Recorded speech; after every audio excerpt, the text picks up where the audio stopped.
네, 반갑습니다. 선생님들. 임정민 저자님 초청 특강에 오신 여러분을 환영합니다. 예, 반갑습니다. 예, 오늘 이 책 옆에다가 놔뒀죠. 예, 어린이의 대화법 아니고 어른의 대화법의 저자님의 특강 시간입니다. 초청 특강이죠. 자, 그래서 오늘은 이제 책 구매 인증해 주시는 분들은 무료고 비구매자에게는 10,000원을 받는 그런 특별한 행사가 되겠습니다.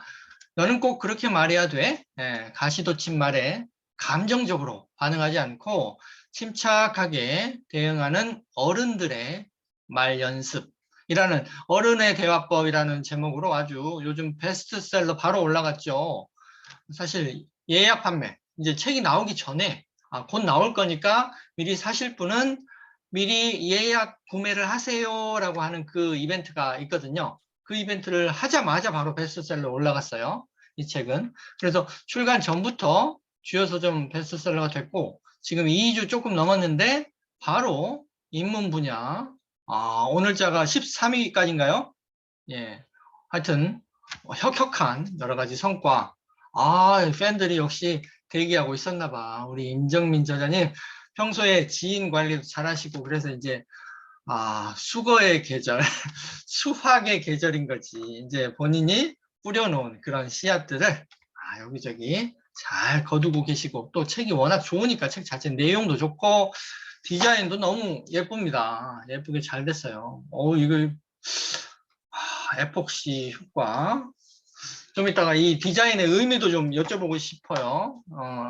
이게 이제 출판사랑 어떻게 얘기가 된 건지. 자, 그래서 출간 전부터 주요 서점 베스트셀러가 되셨습니다. 축하드리고, 인파워 커뮤니케이션의 임정민 대표님의 신간이죠. 공저로는 한번 쓰셨지만, 단독 저자로는 처음 하시는 그 출판 기념회의 첫 외부 특강으로는 처음이고, 오늘 참가자 전원께는 제가 마련한 2022년 버전 트렌드 PDF인데 좀 여러 가지 섞어가지고 이메일로 쏴드리도록 하겠습니다. 오늘 참가 인증하신 분들 이따가 책 들고 잠깐 인증사진 하나만 찍을 건데 거기 찍히신 분들에게 다 드리겠습니다.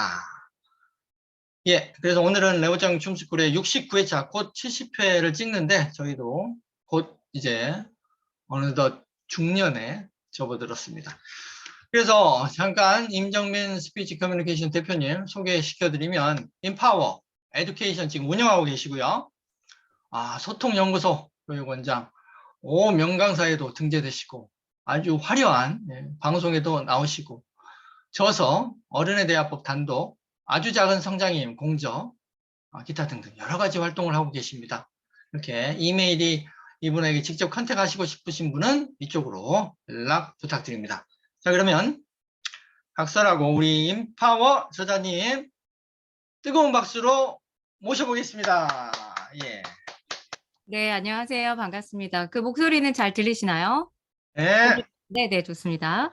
그럼 화면 공유부터 제가 하고요.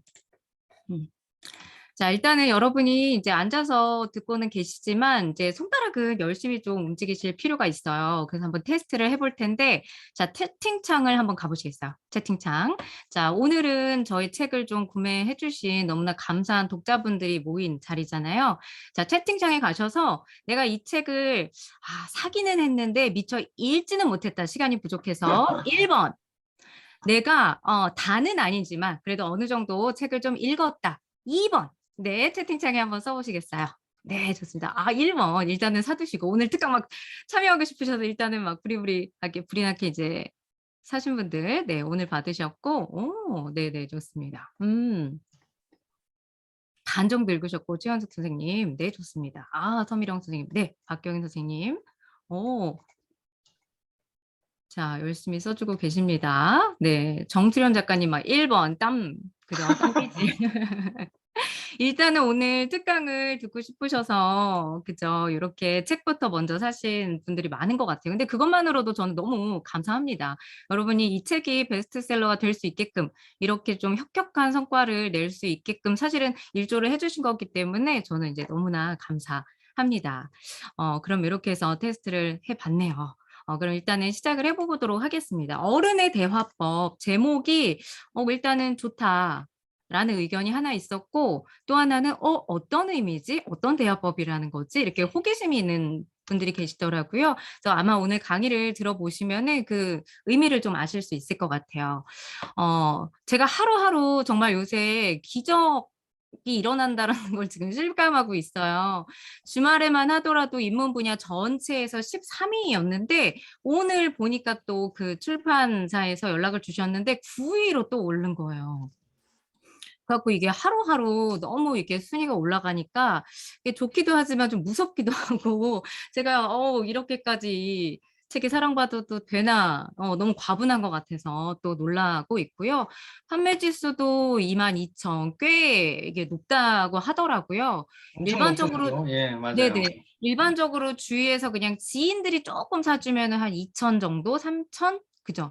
그러니까 일반적으로 주위에서 약간 그래도 사주는 게 있으면 그 정도인데 그 이상은 사실은 일반 대중분들이 더 구매를 하는 거라고는 이제 얘기를 들었어요.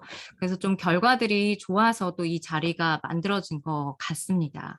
근데 무엇보다도 이제 평점이나 순위가 물론 높으면 기쁘기는 한데 그거보다 저는 정말 제가 그동안 오랫동안 이 스피치하고 소통 분야에서 지금 13년째 강의를 하고 있고요. 저는 사실 이 분야만 강의를 하고 있어요. 다른 강의는 이제 안 하고.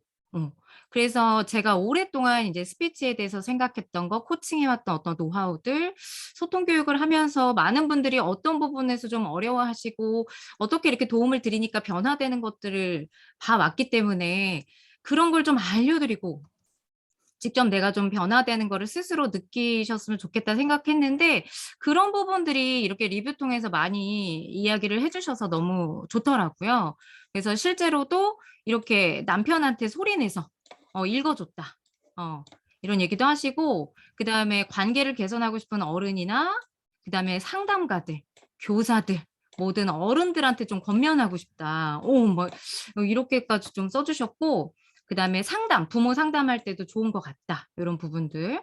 그리고 정리가 굉장히 잘 됐고 이 이론에서만큼은 대학원에서 배운 것보다 많이 배웠다. 좀 굉장히 좋은 이야기를 해 주셨어요.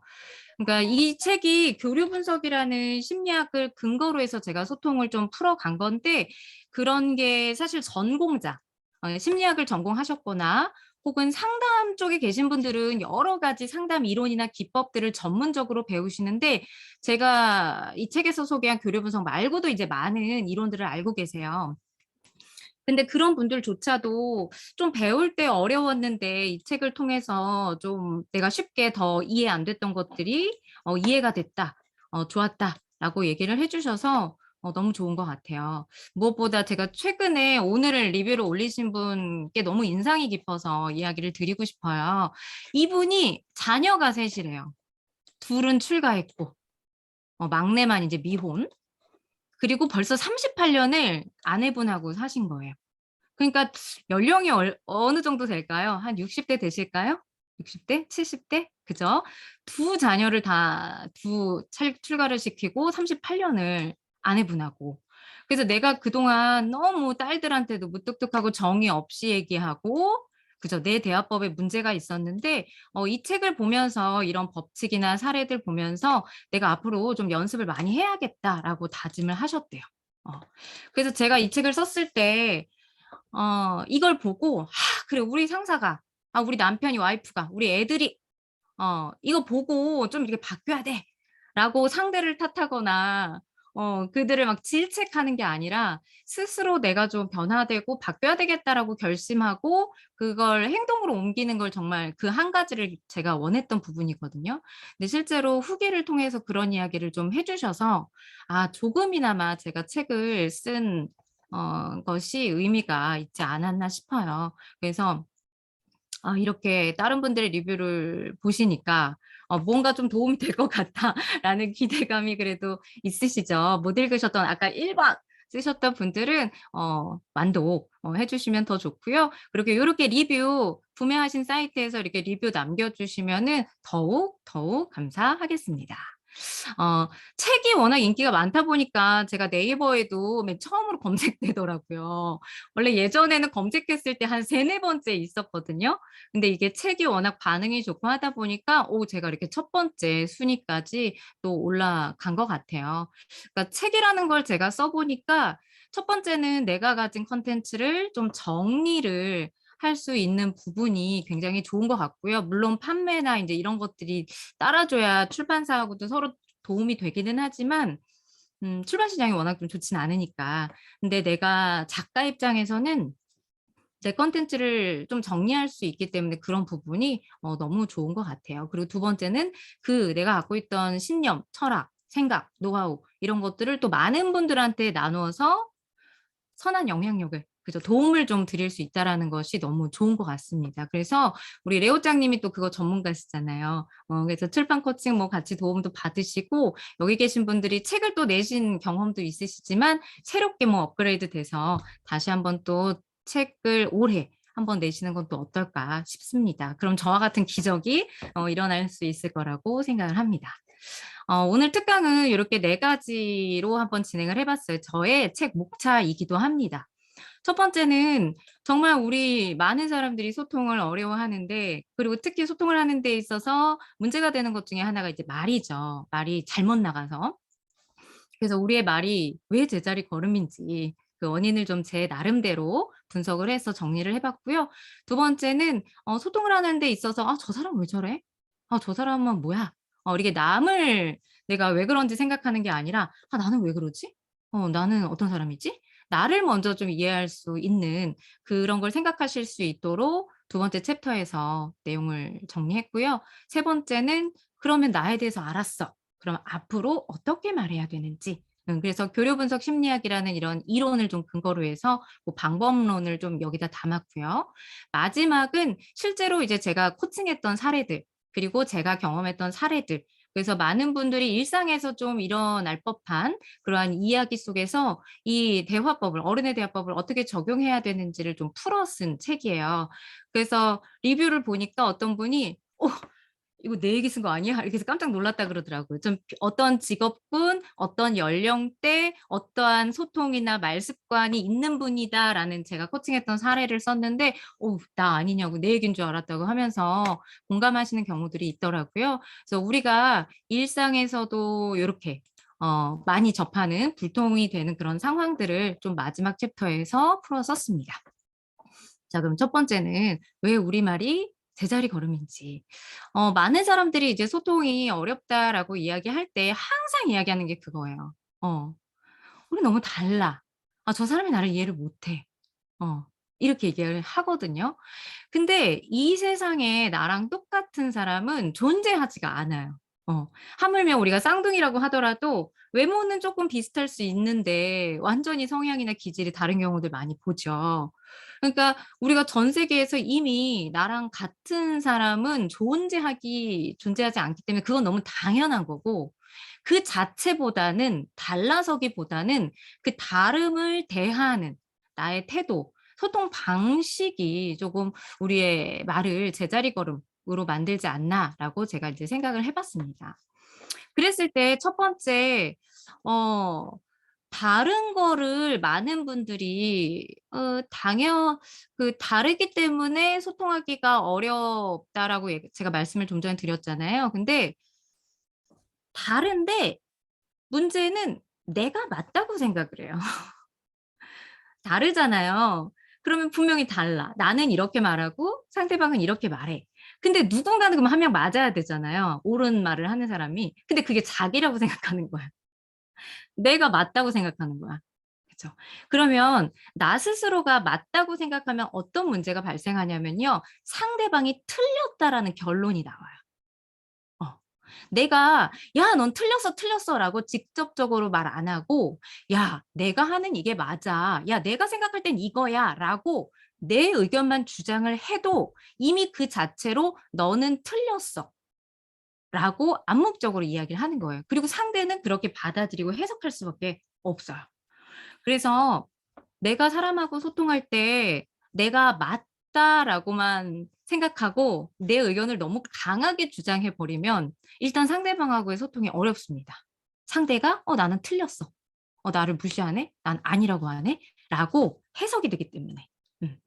그래서 그거보다는 나도 맞고 다르기는 하지만 저 사람도 맞다라는 생각이 그 다름을 대하는 소통 방식, 생각이 먼저 전제가 이제 깔려야 된다라고 말씀을 드리고 싶어요.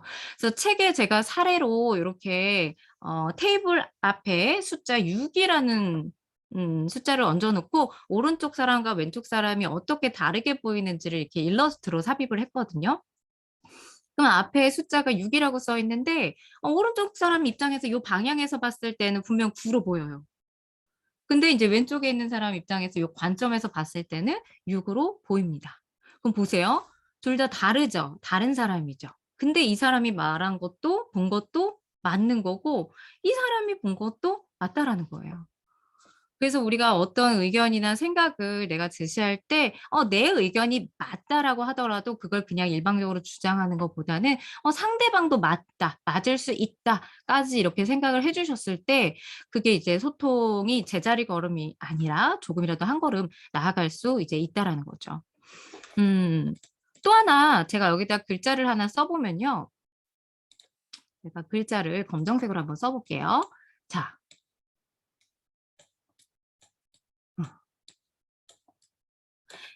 자, 이 글자가 혹시 어떤 글자로 보이시나요? 채팅창에 한번 써봐 주시겠어요? 이게 어떤 글자로 보이세요?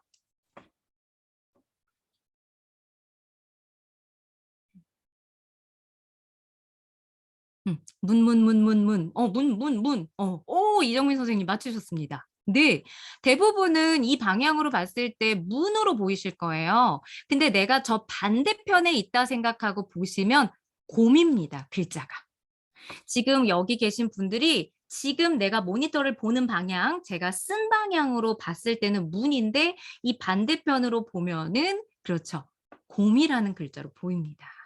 그래서 제가 말씀드렸잖아요. 자, 이거 문자잖아. 나 이거 글자 문이라고 썼잖아. 라고 우길 수가 없어요. 그리고 물론 이쪽에서 봤을 때 문이라는 글자도 맞고 저쪽에서 저 사람이 야, 이건 곰이야. 라고 말하는 것도 맞다라는 거죠. 그래서 제가 많은 분들을 이렇게 코칭하고 만나 보면은요. 대부분 굉장히 스마트한 분들을 많이 만나요. 전문직에 계신 뭐 세무사, 변호사, 그리고 사업가 이런 분들, 그다음에 애널리스트, 금융, 은행권에 계신 분들 되게 많이 만나는데 대부분의 그런 분들이 스마트해요. 똑똑해요. 좋은 뭐 학교에서 공부 열심히 잘하셨고 좋은 대학 갔고 그다음에 좋은 직업을 갖고 계시고 사회적인 인식도 굉장히 좋아요. 근데 그분들이 워낙 똑똑하기 때문에 다른 사람의 의견을 좀 수용하시는 폭이 좀 다른 분야에 계신 분보다 약하긴 하더라고요. 왜냐하면 늘 본인이 하는 게 맞았기 때문에, 본인이 하는 게 잘했었기 때문에 그게 좀 부족하신 부분들이 많이 발견되더라고요. 그래서 제가 말씀드리고 싶은 거는 우리가 소통이 제자리 걸음이 아니라 조금이라도 나아가려면 나도 맞고 저 사람도 맞다.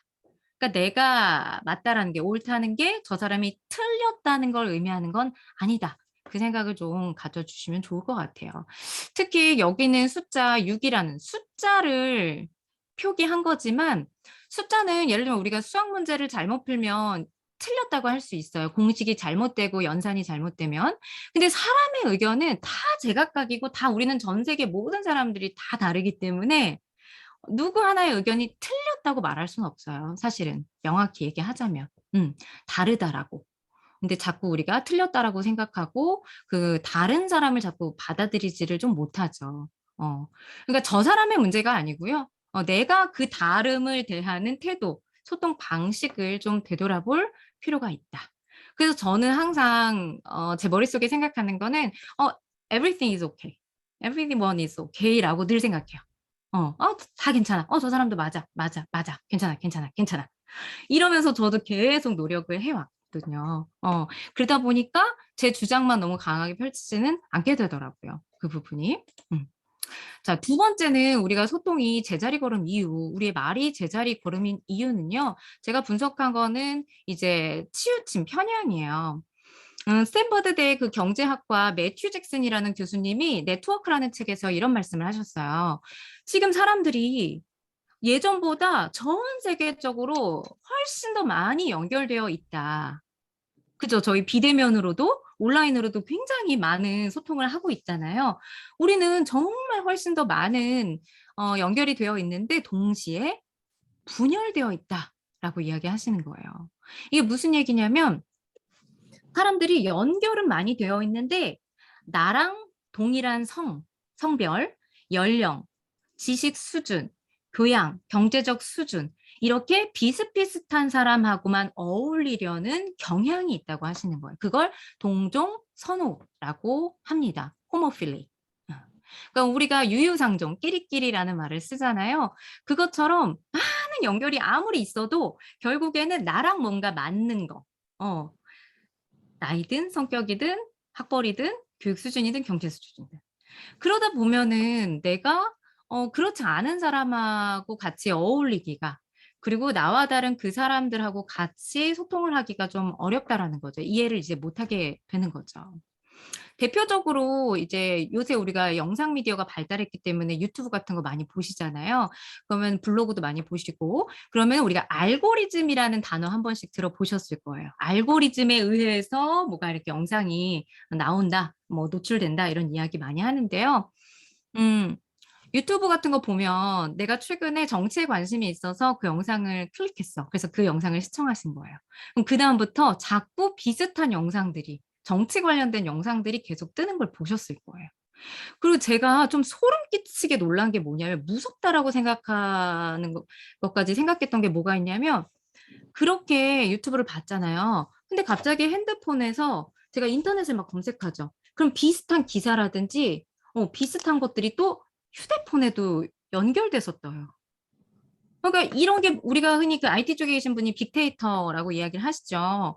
그 모든 빅데이터가 다 쌓여서 그죠? 저라는 사람이 지금 막 다 드러나는 거죠. 근데 그런 식으로 내가 계속 봤던 거, 검색했던 거에 자꾸 내가 그 안에 이렇게 가둬지는 거죠. 그걸 전문 용어로 필터 버블이라고 합니다. 필터 버블. 내가 본 거, 내가 관심 있는 거, 그런 정보 안에만 소비자를, 고객을, 사람을 가두는 현상을 말해요. 그래서 인터넷이 많이 발달됐지만 이 IT 쪽에 계신 분들이 이런 필터 버블 현상을 좀 우려하는 게 있어요. 그것처럼 우리가 너무 내 주위에 있는 사람하고만 친한 사람, 나랑 끼리끼리 이렇게 비슷한 사람만 자꾸 찾고 하게 되면은 그 외의 정보, 그 외의 어떤 다른 성향들을 받아들이기가 어렵다라는 거죠. 제가 주위에서 이제 직장 생활을 하시는 많은 분들을 만나보면 특히 여성분들을 만나보면 정말 집에서 아이만 키우는 엄마들하고 너무 소통이 안 된다고 얘기하시더라고요. 간혹 막 놀이터 주말에 가서 애들이랑 놀아주고 하고 이러면은 정말 말이 안 통하고 좀 답답하다고까지도 얘기하시더라고요. 이미 여기서도 그분들을 이해 못 하잖아요. 근데 사실 엄마들은 엄마대로 전업주부는 전업주부대로 너무 아이 육아 정보 그다음에 가정 생활에 관련된 것만 너무 100% 거기에 가둬져 있으시고 직장 생활 하시는 분들은 사실은 아이한테는 온전히 에너지를 쏟지 못하잖아요. 직장 생활을 훨씬 더 많이 에너지를 쏟잖아요. 그러다 보니까 이게 완전히 서로에 대한 관심사나 그 정보나 만나는 사람들의 성향이나 이게 다 다르죠. 그러니까 소통을 못 한다는 거죠. 어렵다라는 거죠. 그래서 소통을 하는 데 있어서 자꾸 제자리 걸음이 되는 거는 자꾸 동종선호, 유유상종 하려고 하고 거기서 이런 필터 버블 현상이 가둬지는 거 이런 걸 좀 유의할 필요가 있다. 그래서 우리가 소통이 말이 한 걸음 나아가기가 어렵다. 지금 전 세계 많은 사람들한테 인기 있는 그 서비스 중에 하나가 넷플릭스잖아요. 넷플릭스가 2021년 작년 6월 기준으로 가입자 수가 무려 2억 600만 명이래요. 지금은 더 많겠죠.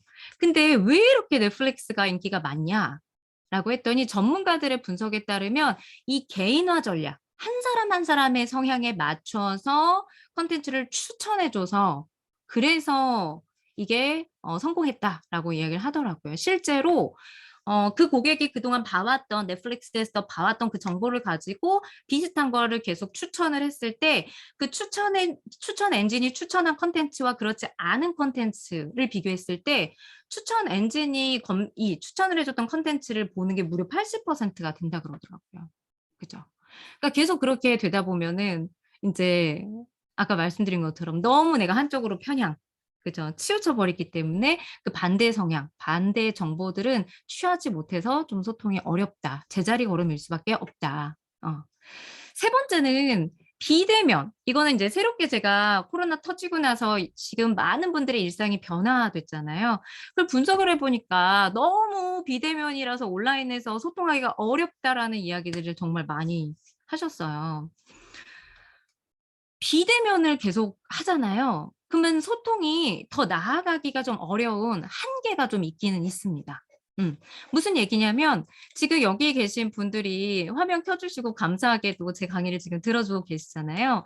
근데 우리 강의하시는 이제 분들은 더 공감하실 거예요. 어디 강의 가면요. 화면이 다 꺼져 있어요. 비디오 오프.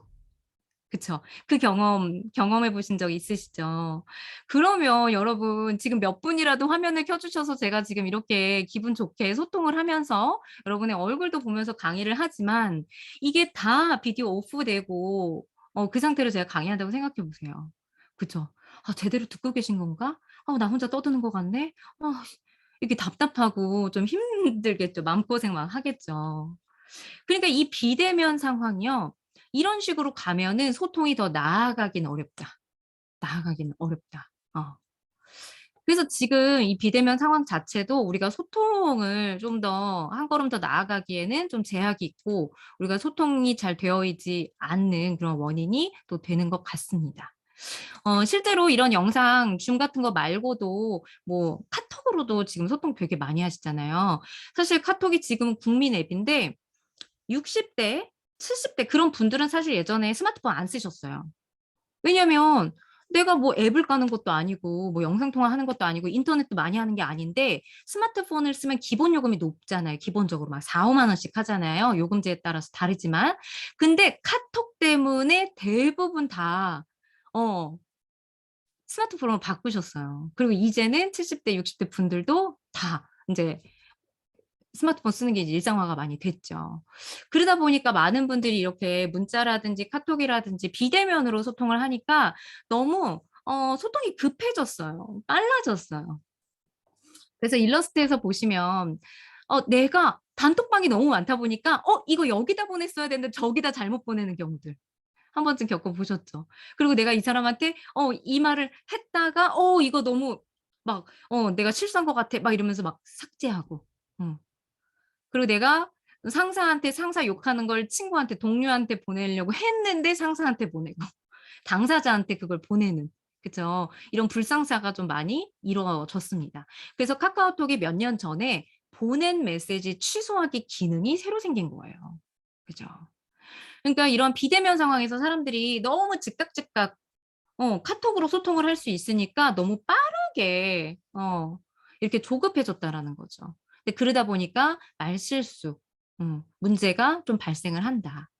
그래서 빠르게가 아니라 좀 내가 내 마음을 그러한 디지털 속도에 맞추지 마시고 좀 바르게 좀 침착하게 시간을 좀 여유를 가지고 소통하는 것들이 좀 필요하다. 그래서 비대면은 이렇게 우리가 소통을 하는 데 있어서 분명히 이런 문제점이나 제약이 있기 때문에 원인이 되기 때문에 요런 것도 한번 좀 생각을 해 보시면 좋겠습니다. 마지막은요. 감정이에요, 감정. 우리가 소통이 더 나아가지 않는 건 소통할 때, 말할 때 자꾸 감정이 섞여서 그래요. 근데 어떤 감정이 섞이냐면 부정적인 감정. 긍정적인 감정이 섞이는 건 괜찮아요. 너무 좋아. 축하해. 잘했어. 아, 대단하다. 긍정적인 감정은 소통에 아무 문제가 없고요. 그거는 오히려 더 좋아요. 근데 부정적인 감정이 섞이면 무조건 소통에 문제가 발생을 합니다. 근데 보통 사람들이 소통할 때 안 좋은 상황에서 이제 갈등 상황에서 당연히 감정이 좋을 수가 없잖아요. 근데 그게 그대로 감정이 섞여서 말이 나가니까 이제 문제가 발생을 하는 거죠. 어. 예시를 요렇게 책에도 제가 이제 실었어요. 하나는 회사, 하나는 집 인제 이렇게 사례를 들었는데 회사에서 인제 상사분들이 이런 식으로 감정을 그죠? 터뜨리는 경우들이 되게 많죠. 어. "야 박주혜 중간보가 너는 없냐 일이 끝날 때까지. 어떻게 말을 내가 하기 전에는 알아서 못 해?" 이게 감정이 확 섞이면서 혼내죠. 혼내죠. 그러면 인제 내가 중간보고 안 한 건 분명 문제가 있지만 사회생활 하는 데 있어서 그것 때문이 아니라 그 감정 때문에 그 상사가 싫어지고 그 상사를 내가 존경하지 않고 그 상사가 뭘 시키면 일단 짜증부터 나는 거죠. 이제 나 역시도 감정이. 그리고 내가 밖에서 너무 힘들고 피곤하다. 그럼 집에 와서 또 남편한테 가족한테 인제 감정을 확 저지르죠. 그래서 상회 사회생활 하시는 분들이 우리가 어차피 이제 사회생활을 해야 되기 때문에 남들을 어느 정도는 배려하고 맞추기는 하는데 그렇게 사회생활을 잘했던 분들이 집에서 소통이 어렵고 가족들하고 관계가 안 좋은 게 또 이런 문제가 있죠. 가족들한테는 편하니까 나를 이해해 줄 거라고 생각하고 너무 방심을 해서 오히려 상처 주는 일들이 되게 많죠. 그래서 예부터 유대교에서는요. 혀를 화살이라고 비유를 했습니다. 우리가 한 번 쏘면 화살을 되돌릴 수 없잖아요. 그리고 물을 쏟으면 다시 되돌릴 수 없죠. 그래서 혀를 화살이라고 비유했고요.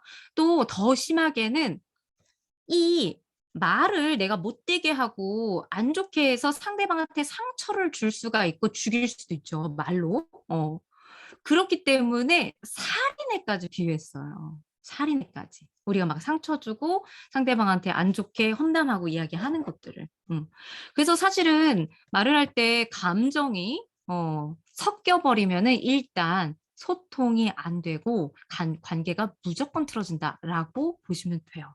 그래서 많은 인제 소통이라든지 관계에 관련돼서 어떤 교육이라든지 여러 가지 유사한 형태의 코칭이라든지 이런 거 보면 항상 감정을 다스리라는 이야기를 많이 하잖아요. 그래서 그게 알기는 알지만 사실은 잘 안 되죠. 잘 안 되죠. 근데 못된 언행이 살인이라는 말이 저는 너무 확 와닿더라고요. 제가 정말 혀로 사람 많이 죽였거든요. 그렇게 따지면 저 진짜 감옥 가야 돼요. 길감옥이 아니라 그냥 감옥 가야 돼요. 유치장 가야 돼요. 저도 말로는 누구한테 지지 않아요. 그리고 말로 사실은 정말 속된 말로 완전 밟아 놓을 수 있거든요. 이제 조져 놓을 수 있거든요, 말로.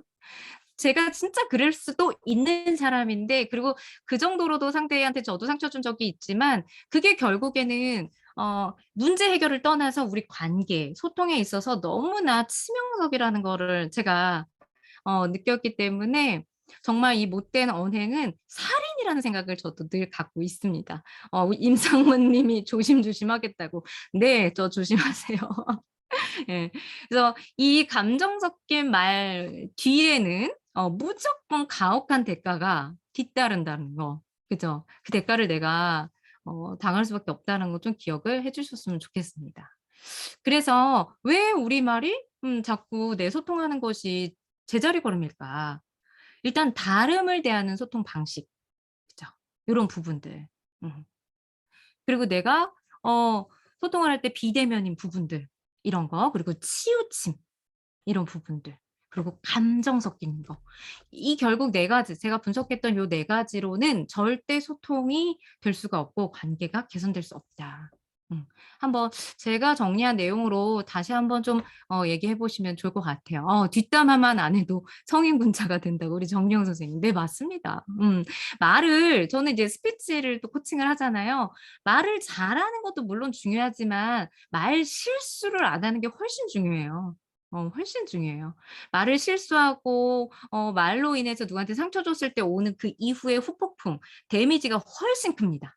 말을 좀 못해서 오는 것보다. 그래서 저는 그런 부분들을 좀 강조를 드리고 싶어요. 그러면은 인제 알겠는데 그럼 나는 왜 그렇게 말한 거나? 도대체 왜 그랬던 거야? 그쵸. 나에 대해서 좀 이해를 해볼 필요가 있다라는 거죠. 근데 보통은 나를 알려고 하지 않고 '아 저 사람 왜 저래? 아 진짜 저 사람 아 답답해. 아 왜 이렇게 나를 이해를 못 해?' 이러면서 다른 사람한테 이렇게 내가 신경이 쏠려 있는 경우가 있어요. 근데 무엇보다도 나를 먼저 아는 게 이제 먼저라는 거. 제가 여러분이 어떤 분인지 한번 맞춰볼게요. 맞춰본다기보다는 여기 계신 분들이 내가 어떤 사람이었는지 어떤 사람인지를 좀 한번 자기 이해를 하는 시간을 좀 가지시면 좋을 것 같아요. 자, 뒷차량이 내가 운전을 하고 있는데 탁 차를 박은 거예요. 그래서 사고가 났습니다. 100% 뒷사람의 과실이에요. 100%. 뒷사람의 과실. 자, 그랬을 때 여기 계신 분들은 차주한테 어떻게 말하셨나요? 혹은 어떻게 말하실 건가요? 한번 채팅창에 써보시겠어요? 만약에 이런 상황이 좀 유사한 상황들 한 번씩은 있으셨을 거예요. 자, 경험이 직접적으로 없다. 그러면 이 상황에서 는 어떻게 말할 것 같은지 한번 써보시겠어요? 요즘엔 무조건 쌍방과실. 아니에요. 제가 100%인 적이 있었어요. 제가 사고 나서. 네. 아, 상대 차주가 말을 어떻게 하는지에 따라서 내가 말하겠다라고 임장문 님이 말씀하셨어요. 네. 아, 일단 이정민 선생님, 일단 사진 찍고 보험 처리합시다. 라고 지금 하신대요. 좋습니다. 되게 합리적인 분이시네요. 좋습니다. 그다음에 뒷목 잡고 내리신다고 최원숙 선생님. 그죠? 뒷목 잡고 막 인상 딱 쓰면서 나오시나요? 네네, 좋습니다. 보세요. 똑같은 상황인데도 서미령 선생님, 이렇게 운전하면 어떡해요? 라고 말한 다음에 이제 보험 처리를 하시겠다. 박경랑 선생님, 운전 어떻게 하시는 거예요? 네, 이렇게 이야기를 하시겠다.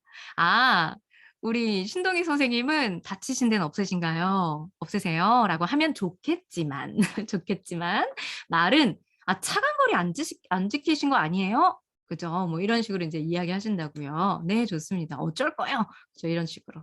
자, 보세요. 동일한 상황인데, 여기 계신 분들이 다 어때요? 다 다르죠, 반응이. 분명히 우리는 똑같은 상황을 지금 겪었는데 그에 따른 반응이 이렇게 다 달라요. 그러니까 다 다른 사람이라는 거죠. 다 다른 사람. 이거는 지금 이 상황 하나만 예시를 들었지만 우리가 일상에서 겪는 회사에서나 일상에서 겪는 그 상황에서 똑같은 상황이지만 누구는 이렇게 반응하고 누구는 이렇게 반응하고 이렇게 대응하고 하는 게 다 다르다는 거예요. 그랬을 때 그걸 조금 더 현명하게 해 나갈 필요가 있겠죠. 근데 이랬을 때 이런 여러 상황들에서 '아 나는 이렇게 행동하고 말하는 사람이네.' 라고 나를 이해하고 알아차리는 게 일단은 먼저라는 겁니다. 그럼 여러분이 어떤 분인지 이제 한번 정답을 공개해 보겠습니다. 제가 좀 캐릭터를 이렇게 별명을 붙여서 이렇게 5가지를 만들어 봤거든요. 아까 우리 준태 님이라든지 아니면 박경란 님 "아니요. 운전 어떻게 하시는 거예요?" 이분들이 화끈이 캐릭터예요. 일단은 머릿속에 어떤 생각이 있냐면 '아 저 사람 잘못했어. 아 저 사람 잘못한 거 나 나가서 따져야지. 저 사람 아주 혼쭐을 내야지. 지적해야 되겠다.' 이런 생각을 갖는 거예요. 그럼 어떻다? 행동이 뒷목을 잡고 '아 진짜 운전 어떻게 하실 거야?' 뒷목 잡고 인상 구기고. 그래서 말도 이제 격앙된 목소리로 강하게 인제 이렇게 이야기가 나오죠. 그죠? 자, 포용이 캐릭터인 분. 자, 나는 어떤 캐릭터인지 한번 인제 확인해 보세요. "어머 누구 다친 거 아니야?" 뒤에 사람이 100% 과실이기는 하지만 우리가 사고라는 건 누가 다치면 안 되잖아요. 안전이 먼저잖아요. 그러니까 내가 '저 사람 다친 사람 없는지 살펴봐야겠다.'라고 생각해서 나와서 먼저 그 사람 괜찮은지 그죠? 먼저 살펴보는 거죠. 그리고 나서 말도 어디 다치신 데는 없으세요? 괜찮으세요?" 이런 식으로 나가는 거죠. 자, 침착기는 아까 우리 이정민 선생님 자 사진 딱 찍고 "보험 처리합시다."라고 하셨던 합리적으로 이성적인 우리 이정민 선생님 막 빵 터지셨네요.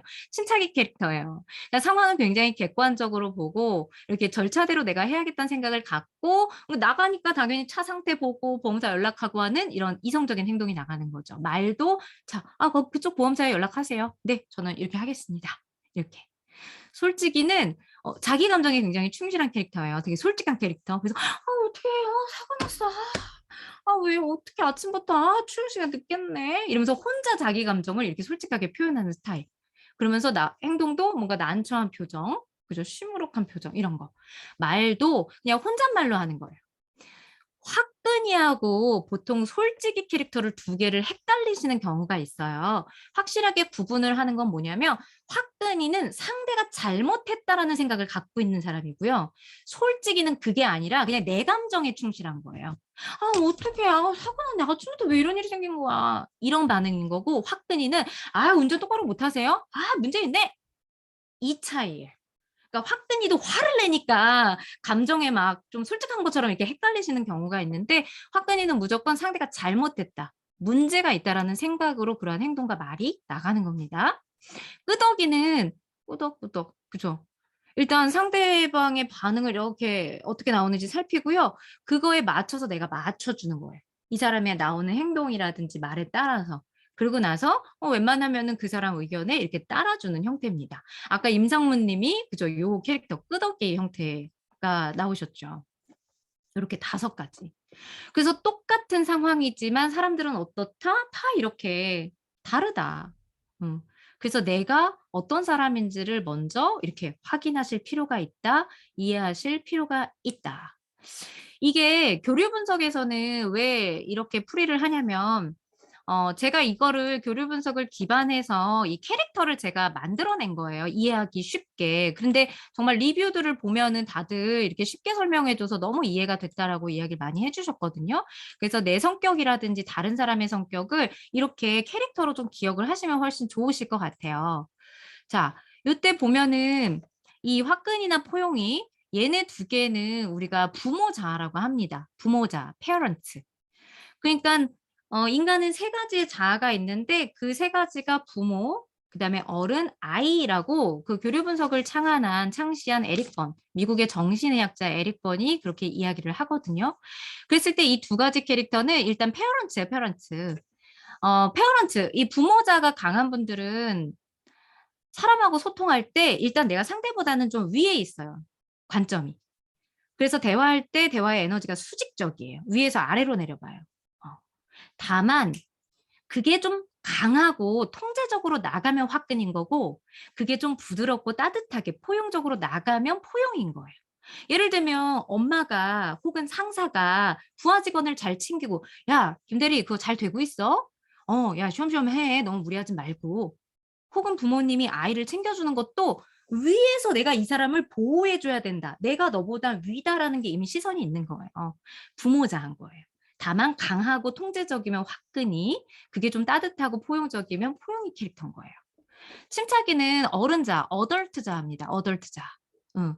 그래서 어른의 대화법의 이름이 좀 이중적인 의미가 있어요. 하나는 어른의 자아로 내가 상황을 통제하면서 소통을 해야 된다라는 의미고, 그다음에 또 하나는 우리가 이제 나이를 먹고 어느 정도 세상의 이치를 알게 되면 이제 어른이라고 얘기를 하잖아요. 그래서 그런 좀 이중적인 의미를 갖고 있습니다.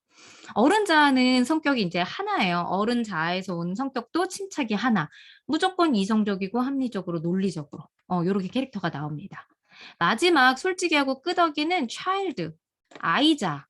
아이자 형태에서 자기 감정을 겉으로 솔직하게 표현하면은 솔직인 거고요. 그걸 안으로 삭히고 좀 내가 참고 인내하고 협조하면 이제 끄덕인 거예요. 이렇게. 그래서 이러한 캐릭터로 여러분이 내 성격을 나를 먼저 좀 이해를 해 주시면은 좋을 것 같습니다. 포용이와 화끈이가 공존할 수도 있을 네 맞습니다. 제가 요 뒤에서 설명드릴게요. 그다음 내용이에요. 그다음 내용. 자 그래서 이런 식으로 사람은 이렇게 부모, 어른, 아이자가 있어서 3가지 자아 상태로 구성되어 있다는 게 에릭 번의 그 교류 분석의 기본 개념이고요. 그랬을 때 부모자에서 2개의 성격 캐릭터가 나가고 어른자에서 하나 캐릭터가 나가고 아이자에서 이렇게 2가지 캐릭터로 뻗어 나간다. 그래서 모든 사람은 요런 식으로 다 자아를 가지고 있고 이렇게 성격이 발현된다라고 이야기를 합니다. 그래서 우리가 이 자아는 나이하고는 상관없어요. 나이하고는. 나이가 많은 사람한테 우리가 "야 나이 먹었으면 좀 철 좀 들어라." 이런 얘기하죠. 그러니까 나이는 40-50 대인데 행동은 이 자아가 어려서 너무 애처럼 행동하는 거예요. 그러니까 우리가 이런 말을 하는 거고 나이가 어려도 우리가 참 아이가 어른스럽네요. 의젓하네요." 그럼 나이는 어려도 굉장히 그 아이가 자아가 좀 성숙한 거죠. 그래서 이거는 자아는 나이하고는 상관이 없다. 그냥 내가 지금 나이가 몇 살이든 내 지금 자아 상태가 그 자아가 어느 정도 수준인지 어떤 상태인지를 자꾸 이해하고 알아차리시는 게 중요하다. 박경랑 선생님이 지금 포용이와 화끈이가 공존할 수 있는지 여쭤봤는데요. 네, 이렇게요. 자아 상태는 한 가지 자아 상태로 머무르는 게 아니고 유동적으로 변화됩니다. 어떨 때는 끄덕이었다가, 그죠? 어떨 때는 화끈이었다가, 어떨 때는 포용이었다가, 이렇게 되는 거예요. 원래 이렇게 움직인다는 거예요. 움직인다는 거예요. 어. 근데 움직이긴 하는데 지금 이 상황에 어떤 자아가 맞는지를 알아차려서 내가 대응을 했을 때 상대방하고 소통이 잘 되고 관계가 좋을 수 있다라는 게 핵심이에요. 사람은 세 가지 자아가 있고 다섯 가지의 캐릭터로 우리가 성격이 발현되는데 이 자아는 움직인다. 내가 이런 상황이 이런 상황에 이런 상황이 다 달라진다. 그리고 이 사람 만날 때 저 사람 만날 때 저 사람 만날 때 달라진다. 근데 이 상황에서 내가 어떠한 상태인지를 알아차리고 저 사람은 어떠한 상태인지 알아차리고 그거에 잘 소통이 될 수 있는 내가 캐릭터로 대응했을 때 소통이 원활하다는 게 핵심이에요. 네네. 그래서 내 지금 현재 마음 상태를 계속 순간순간 변하는 이러한 마음 상태를 의식적으로 계속 알아차리는 게 중요해요. 어. 내가 만약에 승진에 누락된 남편이 집에 들어왔어요. 근데 막 짜증을 내는 거예요. 들어와서 막 그냥 약간 툴툴대면서 들어와요. 근데 내가 거기다 대고 이성적인 자아로 "여보 다음에도 기회가 있잖아." 이렇게 "여보 이번에는 여보가 이러이러해서 좀 승진되기 어려운 부분은 있었어." 이렇게 이성적으로 말하면 소통이 그죠 잘 될까요? 남편분하고 관계가 좋을까요? 아니죠. 그럴 때는 포용이 캐릭터로 "아 여보 많이 슬프지. 많이 속상하지. 괜찮아 여보. 다음에 더 잘할 수 있을 거야." 포용이 캐릭터. 그래서 내가 어떠한 상태고 상대가 어떠한 상태인지를 자꾸 이렇게 순간순간 변하는 마음을 알아차려야 된다는 거. 그래야지만 결국 내가 습관화된 그동안 막 나갔던 그 말을 하는 게 아니라 우리 모두에게 좋은 말을 이제 할 수 있다라는 거죠. 이거를 우리 오늘 참석하신 임상무 님이 캘리그라피 뭐 손글씨로 이제 저한테 이렇게 써 주신 거예요. 책을 읽고 좀 더 공감이 되셨던 부분인 것 같아요. 감사합니다. 이렇게 책을 읽고 그냥 덮는 게 아니라 이렇게 정성스럽게 하나 만들어 주시는 이 마음도 그죠? 저 너무 감동입니다. 익숙한 서체라서 우리 배우장님이 반가우셨네요. 네 좋습니다. 자 그러면 이제 어떻게 말해야 될까? 그럼요. 맞습니다. 박경란 선생님. 알아차리고 그에 맞는 자아를 이끌어 내려면 나 스스로를 이제 알아야 되죠. 그래서 먼저 자기 이해가 첫 번째입니다. 그럼 이제 어떻게 말해야 되는가? 이 상황이나 사건을 내가 이전과는 좀 다르게 자꾸 받아들이셔야 되는데 그 첫 번째로 제가 말씀드리는 게 대화의 이제 기본 원리라고 해서 대화를 할 때 반응이 아니라 대응을 하셔야 된다. 이 말씀을 드리고 싶어요. 음. 우리가 어떠한 상황이 발생했을 때, 누구랑 소통을 했을 때 우리가 사실은 좋은 일이 있을 때는 별로 소통이 어렵지 않아요. 서로 사이가 좋고 좋은 일이 있을 때는 별로 소통이 어렵지 않아요. 근데 항상 스트레스 상황, 갈등 상황 이럴 때 이제 우리가 문제가 되는 거죠. 근데 그때 내가 반응이 아니라 이제 대응을 하실 필요가 있다라는 거. 반응은 이제 제가 이걸 책에서 어떻게 구분을 지었냐면 반응은 무의식적으로 즉각적으로 나가는 게 반응이에요. 반응. 그래서 우리가 이 단어를 어떻게 쓰냐면 나 갑자기 뭐 먹고 알레르기 반응이 일어났어." 이런 표현을 써요. 그러니까 내가 뭐 의식도 안 하고 뭘 먹었는데 그냥 즉각적으로 지가 알아서 뭔가 나타나는 현상.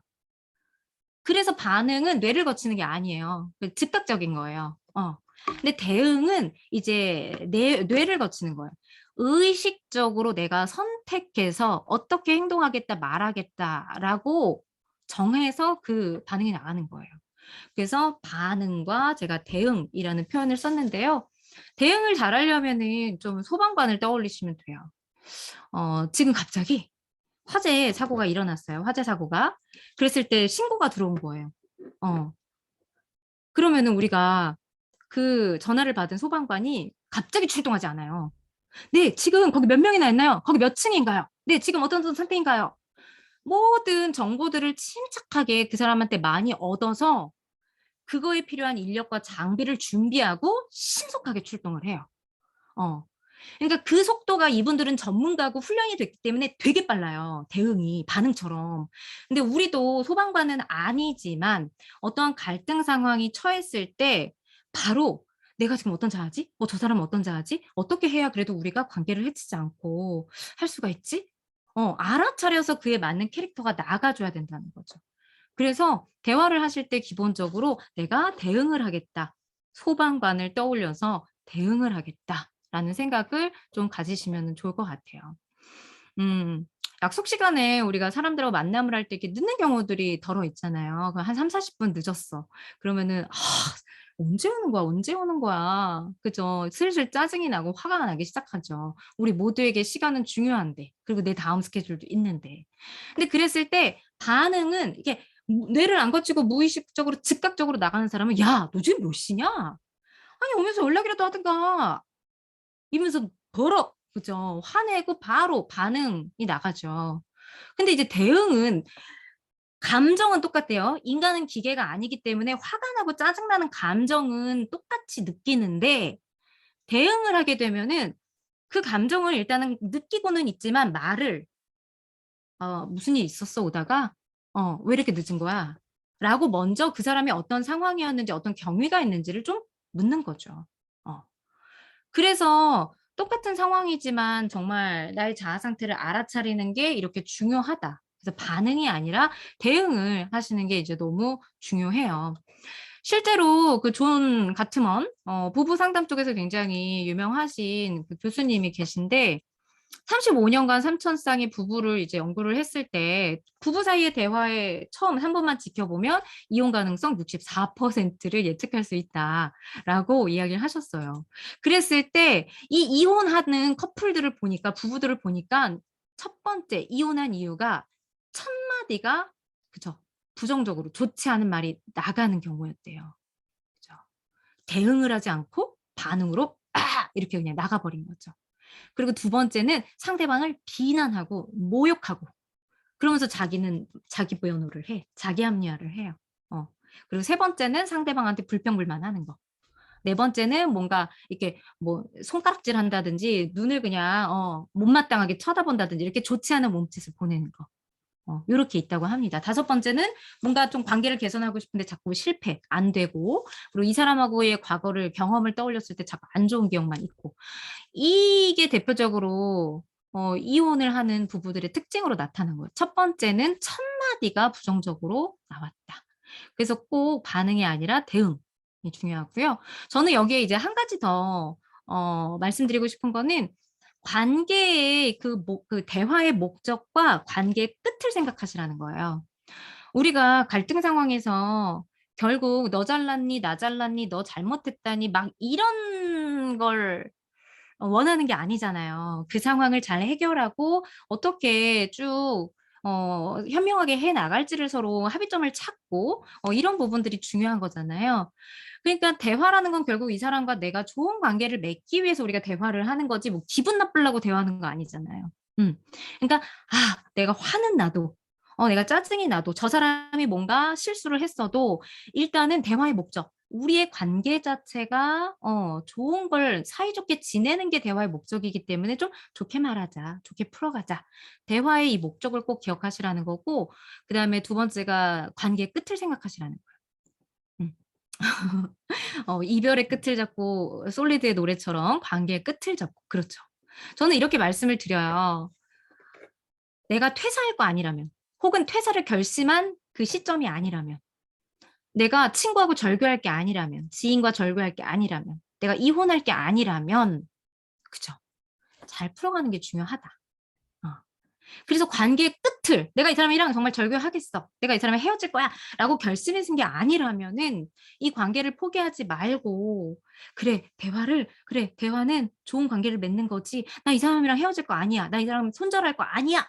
라고 생각을 자꾸 상기하면서 그 상황을 잘 대화를 현명하게 풀어나가시는 게 중요하다. 그래서 저는 이걸 많은 분들이 너무 힘들다라고 얘기를 하시긴 했어요. 그래서 제가 강한 정신력이 필요하다라고 또 말씀을 드립니다.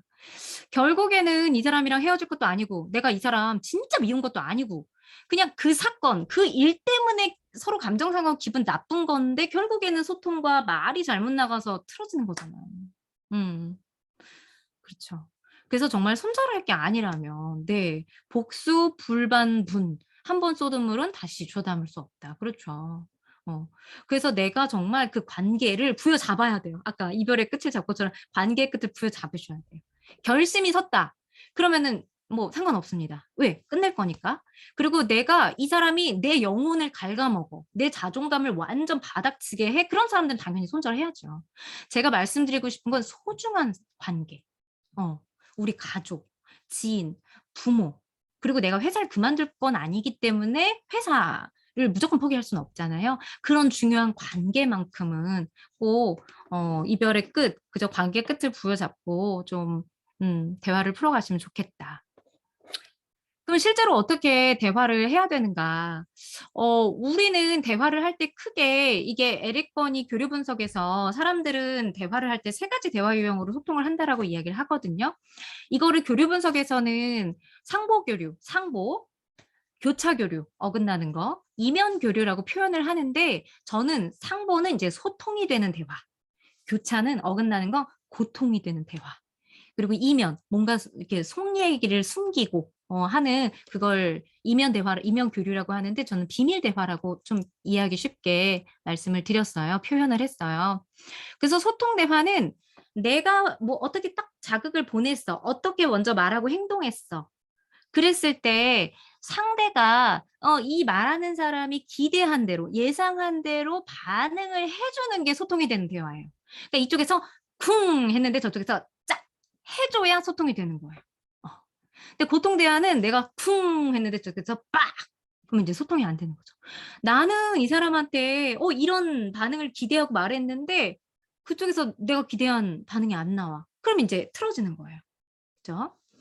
세 번째는 겉으로 보여지는 이 말과 표정과 이 속마음이 다른 거. 우리 보통 부부 사이에 혹은 지인들과 연인과 이런 경험들이 있으실 거예요. 싸웠어. 근데 막 남자친구나 남편이 아 여보 미안해. 아 너 미안해. 자기야 미안해. 막 이랬어요. 근데 내가 그거를 여자분들이 입장에서 이 사람이 말로는 미안한 거 맞아? 미안한 사람이 그래? 이렇게 이야기하죠. 말로는 미안하다고는 했는데 상대가 느낄 때는 정말 진정성 있게 미안하다는 생각이 안 드는 거죠. 그리고 여자분들이 약간 화푼 것처럼 아 괜찮아. 아 나 이제 괜찮아. 라고 했는데 안 괜찮아 사실. 그죠? 그러니까 이제 아무래도 이 겉으로 보여지는 것과 속마음이 이제 다르니까 소통을 하기가 좀 어려운 부분이 있죠. 근데 이 세 가지의 대화 유형으로 많은 사람들이 소통을 한다. 소통이 되거나 아예 고통이 되거나 이제 비밀 대화가 이제 이루어진다. 그랬을 때 아까 말씀드린 그 5가지 캐릭터를 잘 이렇게 대응을 했을 때 소통이 잘 될 수가 있는데요. 그 5가지의 말하기 패턴을 보여드릴 거예요. 보통 우리가 3가지 대화 패턴은 요 첫 번째 거예요. 우리가 사람들하고 소통할 때 가장 많이 나타나는 그리고 이 5가지 말하기 패턴으로 했을 때 소통 대화가 주로 이루어집니다. 첫 번째는 침착이. 상대방이 이성적이고 논리적으로 말을 해요. 그럼 내가 이성적으로 응대를 해야 대응을 해야 소통이 잘 돼요. 제가 비즈니스 때문에 어떤 대표님하고 통화를 하는데 우리가 보통은 여기 계신 분들이 자기 개발 열심히 하시는 분들은 다 남들에 대한 배려심도 많고 자기 개발도 많이 하셨잖아요. 그러니까 막 라포를 형성하려고 그러고 유대감을 막 형성하려고 그러고 상대를 막 칭찬하면서 스몰 토크를 하려고 하는 걸 많이 시도하세요. 그래서 저도 당연히 대표님 뭐 이러이러 잘 지내시죠? 뭐 이러이러 하시죠? 라고 하려고 했는데 이분이 너무 그 비즈니스 얘기부터 너무 얘기를 하시는 거예요. 그래갖고선 제가 너무 이분 냉철하다. 어머 너무 이분 차갑다라고 이제 느끼기는 했는데 아 이분은 침착이 캐릭터구나라고 저는 이제 알아차려서 바로 업무 얘기로 들어갔어요. 그래서 이제 업무 얘기가 잘 이렇게 이야기가 오고 갔고 마지막에 이제 스몰 토크를 나중에 그죠 하면서 이제 대화를 마무리를 했어요. 그래서 회사에서도 상사가 혹은 동료가 침착이 캐릭터잖아요. 근데 내가 그걸 너무 이렇게 막 뭐 이렇게 넉살 좋게 받아들이고 이러면은 야, 이 왜 이렇게 일을 장난스럽게 해? 아니, 좀 진지하게 일을 합시다. 뭐 이런 식으로 해서 상대가 좀 오해하고 소통이 안 되는 경우들이 있어요. 그래서 이 사람이 침착이 캐릭터다. 그러면 침착이 캐릭터로 가시는 거. 그리고 두 번째는 솔직히 캐릭터. 감정에 막 솔직하고 이런 캐릭터들은 포용이 캐릭터로 좀 그거를 맞춰주고 우쭈쭈쭈쭈 해주시는 게 이제 소통이 잘 되는 소통 대화 말하기 패턴입니다. 세 번째는 화끈이 캐릭터. 위에서 막 나를 찍어 통제적으로 강압적으로. 그랬을 때는 끄덕이 캐릭터로 그걸 약간 순응하고 맞춰주시고 협조를 해야 돼요. 이거는 회사 생활을 하시는 분들이 정말 많이 겪으셨을 거예요. 위에 상사가 무턱대고 그 권위로 나를 막 찍어내리고 막 밟고 막 질책하고 이런 거. 그랬을 때 부하 직원이 저기 너무하신 거 아닙니까? 저도 알겠는데 하면서 너무 이게 아까 말했던 대로 너무 이렇게 강한 캐릭터로 튀어나오면은 그럼 이제 그다음은 더 사단이 나겠죠. 그러니까 끄덕이 캐릭터로 좀 수긍을 해 줘야 이분들하고는 그다음 대화가 이어져요. 끄덕이로 캐릭터를 안 받아주면은 다음으로 전개가 안 됩니다. 이거는 굉장히 세대 차이 많이 나는 나이 많으신 분들, 선입견이나 그 나이의 어떤 신념을 갖고 계신 분들하고 소통하실 때도 이제 다 비슷한 현상들이 나타나요. 그래서 저분 화끈이 캐릭터네. 그럼 일단은 내가 끄덕이 캐릭터를 좀 맞춰주실 이제 필요가 있다라는 거예요. 그다음에는 이거는 일반적인 교류가 아니라 정말 친한 사람들끼리 자주 나타나는 이제 교류인데요. 상대가 좀 화끈이 캐릭터로 좀 세게 나오잖아요, 강압적으로. 그랬을 때 나도 좀 그렇게 화끈이 캐릭터로 나가줘야 소통이 잘 돼요. 이거는 가까운 사이에서 해당되는 특별 교류입니다. 이게 어떤 거냐면 우리가 보통 누구 욕하면서 친해진다는 얘기 하죠. 그게 이 말하기 패턴이에요. 누가 막 누구를 씹어. 막 진짜 그 상사 짜증나고 어쩌고저쩌고 하는데 상대가 그걸 좀 안 맞춰주면 내가 이게 안 풀리잖아요. 그죠? 그래서 친한 사이에서는 상대가 좀 그렇게 나왔을 때는 내가 좀 같이 좀 씹어주고 같이 좀 장단을 맞춰줘야 이게 둘의 관계가 됩니다. 너무 지나치거나 내가 너무 심하게 뒷담화하는 거는 이제 인격적으로 좋은 건 아니니까 그 수위 조절이나 어떤 빈도나 이런 거는 각자 현명하게 판단하시면 되지만 그렇게 좀 맞춰주실 필요는 있다.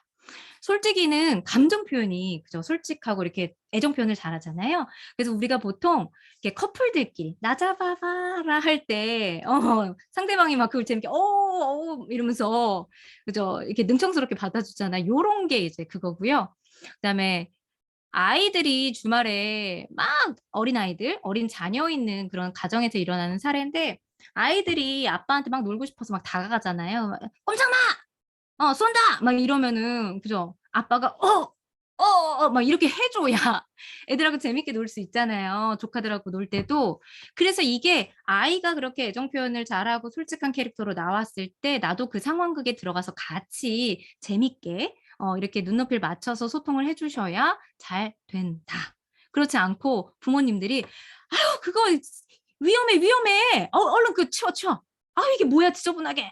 이러면서 이제 화끈이 캐릭터가 나와 버리면은 "엄마 미워." 하면서 막 울고 짜증내고 그리고 아빠랑 엄마 안 좋아하고 그죠. 그렇게 돼 버리죠. 요게 이제 보통 5가지 패턴이 우리가 상대방하고 원활하게 이제 소통을 할 수 있는 방법이다. 그래서 침착이는 침착이로, 솔직이는 포용이로, 그리고 화끈이는 끄덕이로 요런 식으로 좀 캐릭터별로 내가 어떻게 말을 해야 소통 대화를 할 수 있는지를 좀 생각하시면 좋을 것 같아요. 이거는 특별 교류, 화끈이일 때는 화끈이, 솔직일 때는 솔직히. 침착이는 친한 사람과 어떻게 대화를 해야 되나요? 친한 사람과 침착이는 굉장히 이성적이고 합리적이고 논리적이잖아요. 근데 여러분 생각해 보세요. 지금 나랑 가장 친한 사람을 떠올려 보세요. 그 사람하고 정말 내가 친한 동료, 친한 친구, 어렸을 때 정말 동네 친구. 그 친구하고 있을 때 내 말투나 내 말이나 행동을 한번 떠올려 보세요. 이성적으로 대하지 않아요. 그죠? 내가 회사에서는 회식 때 딱 정신 차리고 딱 이렇게 안 취하려고 실수 안 하려고 이렇게 이성적으로 회식 자리에서 이렇게 하는데 친구들하고 마실 때 그렇게 긴장하면서 '내가 실수 안 해야지.' 하시면서 술 드세요? 아니에요. 내가 마시던 주량보다 더 넘쳐서 취하는 경우도 되게 많고 그 앞에서 막 우스꽝스러운 행동도 보이잖아요. 그래서 내가 침착이 캐릭터다라고 하더라도 상대하고 친하게 지내고 싶다라고 한다면 내가 조금 솔직히 캐릭터를 좀 키워주셔야 돼요. 그래서 제 책을 보면은 나한테 조금 부족한 캐릭터를 활성화시키는 훈련법이 뒤에 있어요. 대본을 가지고 좀 훈련하실 수 있는. 그래서 침착이 캐릭터들은 말에 화법의 특징이 있어요. 일단 육하원칙을 써요. 육하원칙. 언제 어디서 무엇을 어떻게 왜. 그리고 숫자를 써요. 그러니까 굉장히 논리적이에요. 근데 솔직이들은 그런 걸 안 써요. 나 너무 좋아. 나 진짜 짜증나. 이렇게 되게 모호해요. 왜? 솔직히는 감정에 충실하지 이렇게 이성적이고 합리적이지는 않기 때문에. 그래서 말이나 화법이나 행동이 달라요. 그래서 내가 침착이라고 한다면 솔직히 캐릭터를 조금 키우시려면 좀 그런 행동을 좀 하실 필요가 있고 개그 프로그램 같은 거 보면서 개그감 이런 것들도 이렇게 좀 키우실 필요가 있어요. 이게 저희 부록에 수록이 되어 있으니까 또 그렇게 연습을 하시면 되겠습니다. 자, 정리를 해보자면 그래서 상대하고 소통을 잘 하려면 일단은 발신자가 이렇게 기대한 대로 예상한 대로 반응이 나와야 즉 예측 가능한 대화를 하는 게 커뮤니케이션을 잘할 수 있는 소통 방법이에요. 상대가 예측 가능한 대화를 하는 게 그러지 않으면 이제 소통이 안 됩니다. 이걸 좀 기억을 해주시면 좋을 것 같아요. 자, 마지막 이제 실제로 그러면 소통을 어떻게 실전에서 활용을 해야 되느냐. 이거는 아까 말씀드린 대로 실제 에피소드에 그거를 풀어서 이 앞에서 말씀드린 자아 상태와 캐릭터를 다 접목시켜서 책에는 풀어놨거든요. 그 대표적인 거 한 3개만 말씀을 드리자면 솔직히 캐릭터로 내가 자주 소통을 해야 돼요. 그래야 사람들하고 소통이 잘 되고요. 그리고 금방 친해져요. 우리는 사람들하고 업무적인 얘기를 할 때 친해지는 게 아니에요. 업무로 만났어도 커피 한잔 하고 거기서 같이 우리 동네 사네. 그리고 커피하면서 뭔가 관심사도 좀 비슷하고 하면서 그죠? 그런 사람하고만 만나는 거는 아까 소통의 걸림돌이 된다고 했지만 이렇게 내가 업무 때문에 이 사람하고 친해진 게 아니에요. 업무 때문에 만났지만 뭔가 이 사람하고 통하는 그 하나의 어떤 연결고리를 가지고 그래서 솔직히 캐릭터로 서로 소통해야 결국에는 소통이 잘 됩니다. 응? 그리고 두 번째는 포용이 캐릭터로 같은 말도 듣기 좋게 하시면 또 소통을 잘 하실 수 있어요. 화끈이 캐릭터는 상대를 자꾸 질책하고 비난하고 혼내는 말을 많이 해요. 언어적으로. 근데 포용이 캐릭터는 상대방을 지지하고 응원해주고 이렇게 따뜻하게 안아주는 말을 많이 합니다. 근데 내가 소통을 누군가랑 할 때 나를 지적하고 혼내는 사람하고 소통 잘 되세요? 아니잖아요.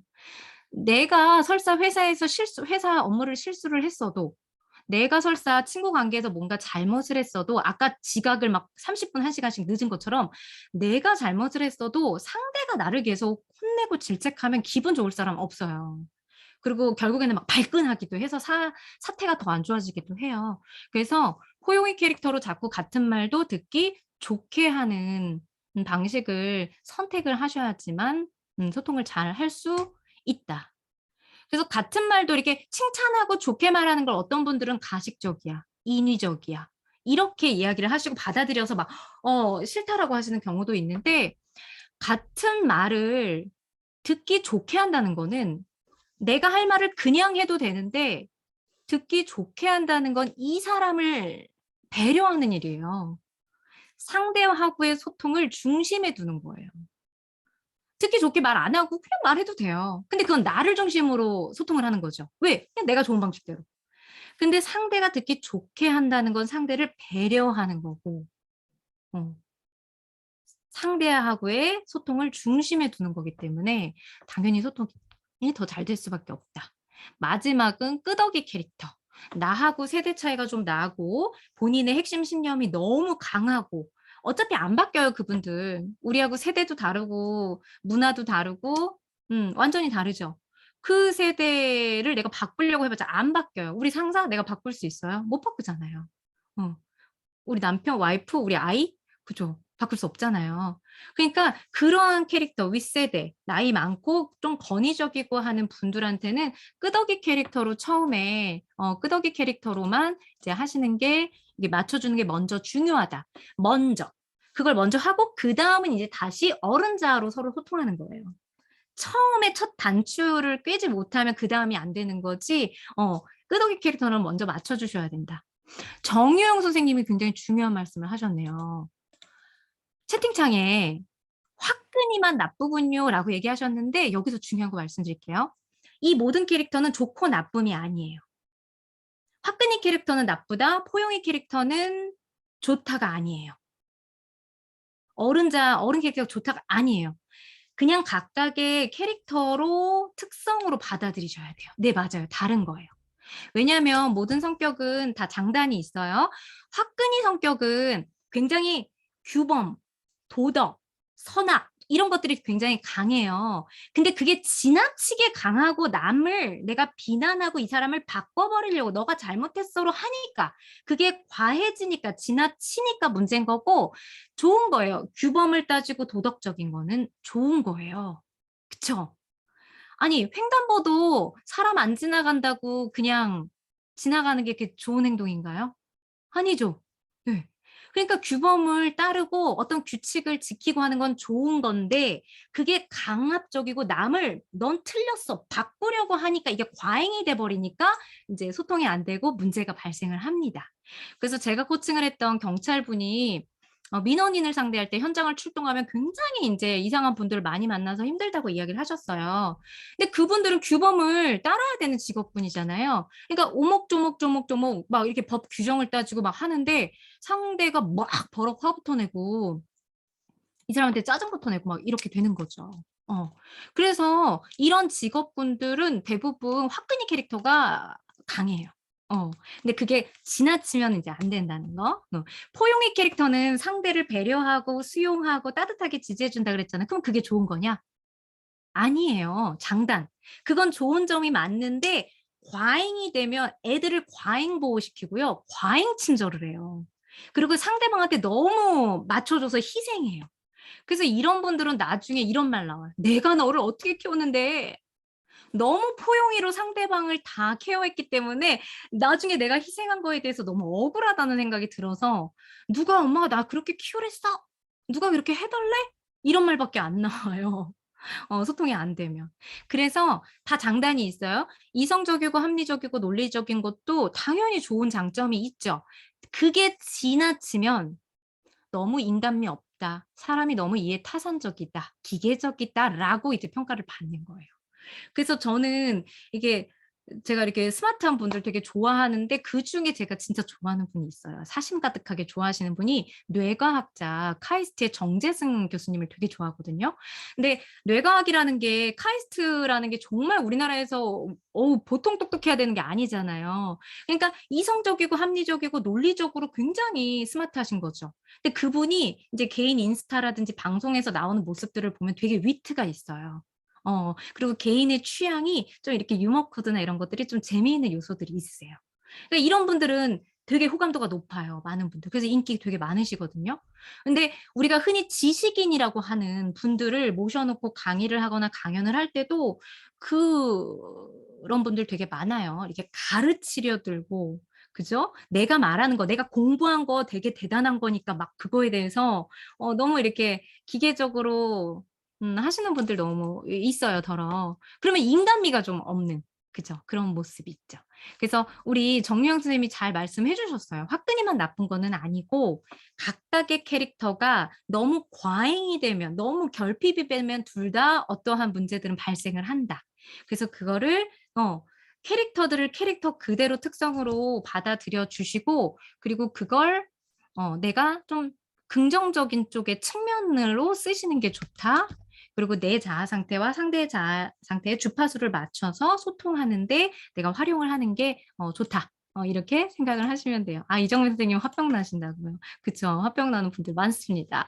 그래서 요렇게 솔직히 캐릭터로 내가 어떠한 같이 공유되는 경험들도 같이 하시면서 서로 솔직히 캐릭터로 이렇게 즐거운 감정, 좋은 감정들을 좀 나누시는 거. 그다음에 포용의 캐릭터로 같은 말도 듣기 좋게 하는 거. 이 마크 트웨인 되게 유명한 소설가잖아요. 좋은 칭찬을 본인은 한 번 듣는 것만으로도 2달을 살 수 있다고 얘기하시더라고요. 이분은. 그쵸. 칭찬 한마디에 우리가 다 힘을 얻잖아요. 네. 그래서 포용이 캐릭터, 그다음에 끄덕이 캐릭터. 그래서 특히 세대 차이가 나는 어르신들 같은 경우는 이게 노인 심리학자 한 분이 하신 말씀이에요. 노인들을 퇴화가 아니라 노화의 관점으로 바라봐야 된다. 모든 면에서 사실 다 떨어지잖아요. 신체 능력도 떨어지시고 경제 능력도 떨어지시고 다 떨어지잖아요. 그리고 막 했던 말 또 하고 막 이런 식으로 그런 걸 다 그들의 노인들의 윗세대들의 행동 특성으로 보라고 이야기를 하시더라고요. 그냥 그 특성으로. 다만 우리는 소통할 때 이렇게 끄덕이 캐릭터로 끄덕이 캐릭터로 처음에는 소통을 하고 그다음에 이제 다시 내가 그다음에 단계로 나아가면 좋겠죠. 그래서 저도 어르신분들 이렇게 제가 워낙 이 노인 인구가 많은 지역에서도 어린 시절을 보냈고 방송을 제가 리포터나 뭐 아나운서 MC 이런 거 했을 때도 그런 복지관이나 이런 데 가서 막 소통할 때도 제가 처음에는 막 끄덕이로 됐다가 그다음에 솔직히가 됐다가 막 이렇게 제가 막 가서 다양하게 주파수를 맞춰 드려요. 그럼 훨씬 더 소통이 잘 되는 걸 느끼고요. 그다음에 제가 치매협회에서도 강의를 했었고 그다음에 전국에 있는 그 보건소에 근무하시는 분들 대상으로 강의를 했었는데 그분들이 정말 이 캐릭터를 정말 많이 만나셔서 힘들다는 얘기를 하셨거든요. 근데 그분들도 경험적으로 느끼세요. 이분들은 어차피 말이 안 통하고 너무 고집스럽고 자기 주장만 하는데 내가 그렇게 했다가는 나만 지치고 힘들고 답답하다고. 그래서 아세요. 이렇게 끄덕이로 먼저 하시고 그다음으로 소통을 하시는 그런 훈련들이. 다만 여기서 중요한 게 뭐냐면요. 제가 한 가지 좀 강조드리고 싶은 거, 정말 중요한 거. 이 방법을 알려드리고 이렇게 소통하는 것이 좀 그래도 현명하다. 내가 어른자를 중심으로 어떤 캐릭터가 그 상황과 그 상대한테 맞는지를 내가 이렇게 판단해서 알아차려서 소통하는 게 이제 어른의 대화법이라는 건데 무조건 맞춰주는 게 아니에요. 이거를 왜 저만 이렇게 맞춰줘야 돼요? 왜 이렇게 나만 맨날 이렇게 맞춰줘야 돼요? 이렇게 얘기를 하시거든요. 이거는 맞춰주는 개념으로 생각하시면은 안에서 병나요. 나만 왜 이렇게 맞춰줘야 돼?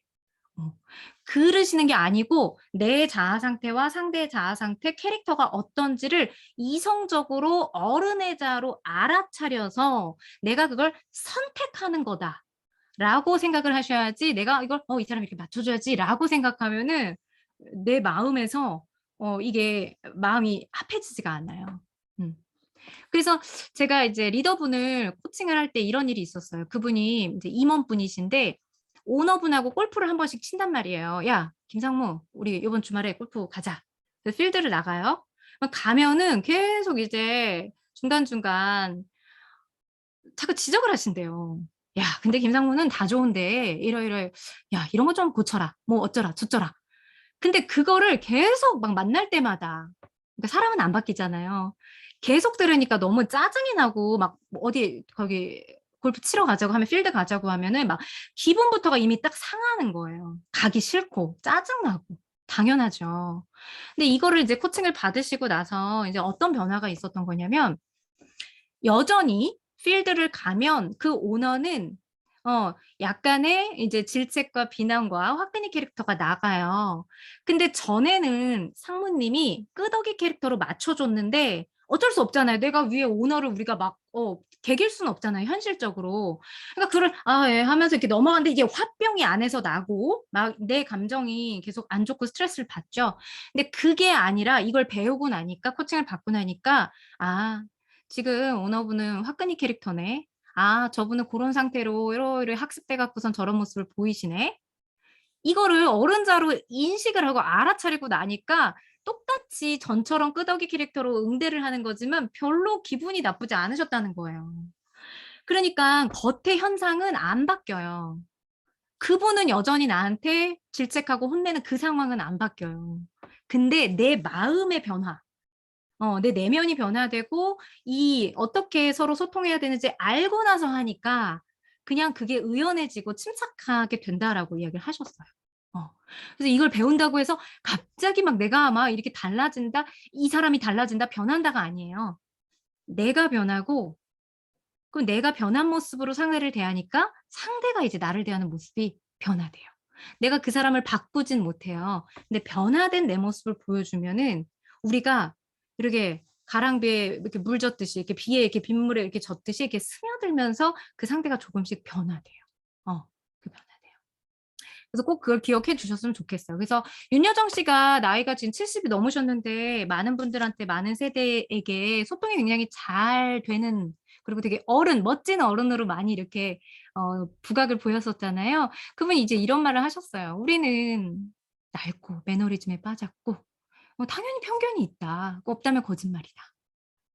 그래서 본인은 모르는 분야는 전문가 말을 듣고 자꾸 이렇게 남의 말을 들으려고 한다고. 그런 좋은 태도. 그래서 세대 간의 소통이 시급하다고 생각한다. 그래서 낡았고 매너리즘에 빠졌고 편견 누구나 다 있어요. 그쵸? 이게 나이가 꼭 많다고 그게 아니라 다. 근데 나이가 많은 분들은 조금 더 이제 우리가 유교 문화 아래 우리나라는 성장을 했기 때문에 그게 좀 더 강하시긴 하죠.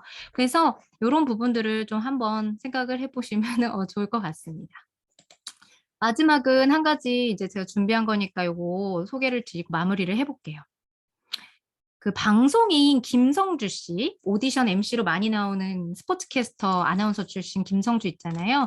김성주 아들이 지금 이제 중학생에서 이제 고등학생이 됐는데 인스타그램에서 팬들하고 소통을 굉장히 많이 해요. 근데 우리가 유명해지면 정말 악플을 굉장히 많이 받잖아요. 이제 좋아하는 사람도 많지만.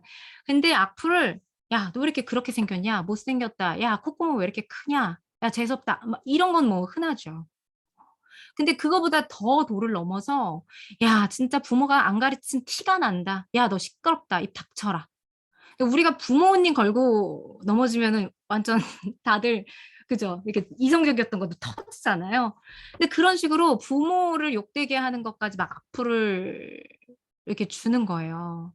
그랬을 때 그 김성주 씨 아들이 이렇게 답변을 했어요.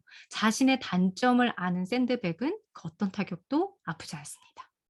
그러니까 자기의 장점이든 단점이든 자기 있는 그대로를 그냥 내가 스스로를 알아차리고 인정하고 이해하고 그러니까 별로 아무리 그런 악플러들이나 악의적으로 해도 내가 안에서 상처받지 않는다는 거예요. 그래서 제 책의 이 밑에 카피가 가시 같은 말에 감정적으로 반응하지 않고 침착한 말로 대응하는 어른의 말년습. 그러니까 상대는 우리 주위에 도처에 나를 상처 주는 사람들은 되게 많아요. 아침에 출근해서부터 퇴근까지 너무 도처에 깔렸어요. 심지어 가족도 상처 줘요. 그죠? 그건 너무 도처에 깔렸어요. 우리가 바꿀 수도 없고요, 그 상황들은. 그쵸? 그리고 그 사람의 그런 소통 방식이나 말하는 태도를 우리가 바꿀 수는 없죠. 그게. 근데 나를 알아차리고 내가 그런 거를 현명하게 이렇게 어른답게 대응을 하면 상처받지 않는다라는 거죠. 상처를 줘도 내가 안 받는다는 거죠. "넌 줘. 나는 상처 안 받아." 그게 좀 필요하다라고 생각을 해요. 그래서 마지막으로 말씀드리고 싶은 메시지는 내가 어떤 말과 소통 방식을 선택하느냐에 따라 상대방의 말과 소통 방식에 내가 어떻게 대응하느냐에 따라 그 대화의 방향과 관계는 달라진다. 그래서 오늘 이 두 단어만 좀 기억을 하셔도 저는 좋을 것 같아요. 선택과 대응. 내가 어떻게 소통할 것인지 선택을 하시는 게 중요하고요. 상대가 설사 상처 주고 어떤 식으로 소통을 해도 나는 어떻게 대응할 것인지 이 두 가지의 키워드만 좀 잘 기억을 해 주시면은 좋을 것 같습니다. 그래서 오늘 준비한 강의는 여기까지고요. 더 구체적인 내용이나 사례들은 네 책에 있으니까요. 또 오늘 못 읽어 보신 분들 다 읽지 못하신 분들은 좀 꼼꼼히 보시게 되면은 오늘 한번 강의를 듣고 설명을 듣고 나서 이제 읽으시면 더 이해가 잘 되시니까 도움이 되실 것 같습니다. 그럼 저는 여기서 마치도록 하겠습니다. 고맙습니다. 네, 박수로 수고하셨습니다. 어른의 대화법 모두가 우리 실천할 수 있도록 해주시고 오늘 참가해 주신 모든 분들은 이제 구매를 인증하는 시간입니다. 구매 인증을 해주시면 우리 좋은 트렌드 자료 함께 보내드리고 우리 강사님이랑 아주 좋은 관계를 돈독하게 앞으로도 유지하실 수 있고 모르시는 분은 친해지실 수 있고 하기 맞습니다. 때문에 책을 인증해 주시고 사진을 함께 기념사진을 찍겠습니다. 2번만 찍을게요. 네. 아직 못 사신 분들은 나중에라도 인증 부탁드릴게요. 자, 하나, 둘, 한 번 더. 하나, 둘,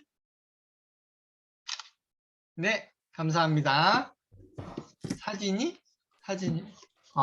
하지원님 사진이 뭐예요? 하여튼 책도 너무 예쁘고 내용도 너무 좋으니까 많이 주변에도 소개해 주시고 서평, 이거 책 나중에 이제 쓰실 분들 중요한 게 서평 남겨주는 게 진짜 큰 도움이 되거든요. 왜냐하면 구매를 할까 말까 결정하시는 분들은 주로 미리 쓰여져 있는 서평을 보고 결심을 하거나 포기를 하거든요. 그러니까 서평 굉장히 중요하다. 그리고 서평에 이왕이면 10점 만점에 9.9나 이런 거 달아주시면 좋다. 근데 지금 우리 임정민 조자님이 10점 만점에 10점이던데 보니까? 네, 맞습니다. 그죠? 리뷰가 대박. 일단 한 23개 정도 올라왔는데, 어. 네, 일단은 뭐 다 좋게 왜 봐주셔서. 이렇게 좋아요? 다 지인들이야? 지인은 왜 안 썼어요? 자, 여기 계신 지인들 쓰세요. 네. 네, 감사합니다. 네, 여러분 감사합니다. 여기 찍히신 분들은 바로 자료 보내드리고 오늘 함께 해주셔서 감사하고 후기 남겨주시면 혹시 우리 임정민 저자님이 뭐 챙겨주시나요? 후기 막. 네, 챙겨줍니다. 네, 음, 여러분, 그 카카오톡에 인파워 스피치를 검색하시면 저희 회사 카카오 채널이 나오는데요. 네. 거기 채팅으로 해서 그 서평 쓰신 거 이렇게 링크 걸어주시면은 제가 이 중에서 여기 계신 분 중에 3분께 저희 오, 특별 선물을 오, 보내드리도록 하겠습니다. 아, 네. 후기의 그 선정의 조건은 뭔가요? 선정은 진정성 있게 정말 아, 느낌대로 뭐 진정. 특별히 내가 공감됐던 거, 도움됐던 거, 유익했던 거 뭐 남겨주시면 좋죠. 네, 음. 감사합니다. 네, 여러분 좋은 후기, 이 특강에 대한 후기도 부탁드리겠습니다. 고맙습니다, 여러분. 조심히 들어가세요. 네, 감사합니다.